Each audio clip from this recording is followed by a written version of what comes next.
आता पाहूया टॉप 9 मोठ्या राजकीय बातम्या।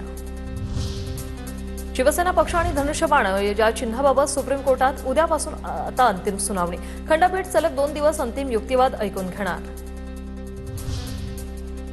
पालकमंत्री जयकुमार गोरे यांची खासदार प्रणिती शिंदे यांच्या भावनिक पत्रावर खोचक टीका। प्रणिती शिंदे गिरे तो भी टांग ऊपर अशी भूमिका घेऊन काम करतात, गोरेंचा टोला।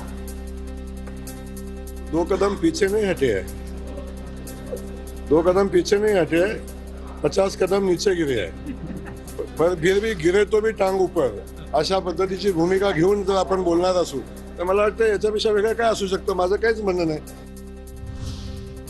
ते पत्र काँग्रेसच्या कार्यकर्त्यांसाठी। जयकुमार गोरेंच्या टीकेवर काँग्रेस खासदार प्रणिती शिंदेंचं प्रत्युत्तर। तर जयकुमार गोरे संधी साधू, भाजपने जास्त आमिष दाखवलं म्हणून ते तिकडे गेले अशीही केली टीका। त्यांनी ते कोणत्या अनुषंगाने वाचलं की ते मूळ काँग्रेसचेच होते म्हणून कदाचित त्यांनी ते पत्र वाचलं असावं आणि ते संधी साधू आहेत, ते तिथे बीजेपी मध्ये गेले कारण का तिकडे जास्त आमिष बीजेपीने दाखवला। एकत्र यायचं असल्यास सत्तेतून बाहेर पडा, शरद पवारांची विचारधारा वेगळी आहे। आमदार उत्तम जानकर यांचा अजित पवारांना सल्ला।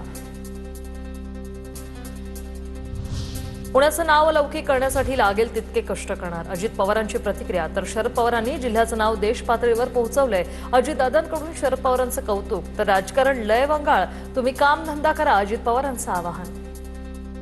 मी आपल्या जिल्ह्याचा नावलौकिक वाढवण्याच्या करता जेवढं काही मला कष्ट घेता येईल तेवढे मी कष्ट घेईल।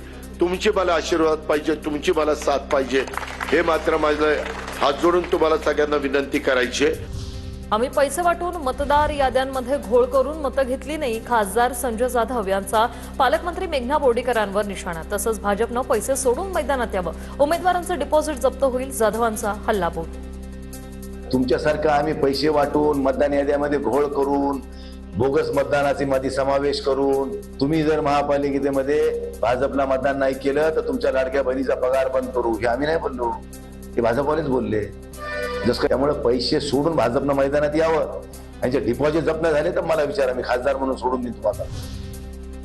बाळासाहेबांच्या जयंतीनिमित्त ठाकरे बंधू एकत्र येणार, षण्मुखानंद सभागृहात 23 जानेवारीला जन्मशताब्दी वर्षानिमित्त विशेष कार्यक्रम। उद्या मनसे आणि ठाकरेंच्या सेनेचे नगरसेवक कोकण भवनला जाणार। पालिकेकडून आज गॅजेट प्रसिद्ध झाल्यानंतर गटस्थापनेसाठी सकाळी 11 वाजता दोन्ही पक्षांचे विजयी नगरसेवक एकत्र नोंदणीसाठी जाणार। जालना महापालिका निवडणुकीत मवियातील 3ही पक्षांच्या उमेदवारांचं डिपॉझिट जप्त। अजित पवारांच्या राष्ट्रवादीच्या उमेदवाराचंही डिपॉझिट जप्त। तर ठाकरे सेनेला जिल्हा प्रमुखच नसल्याने पक्षाचा कारभार वाऱ्यावर। जेडपी निवडणुकीत पक्ष काय भूमिका घेतात याकडे लक्ष।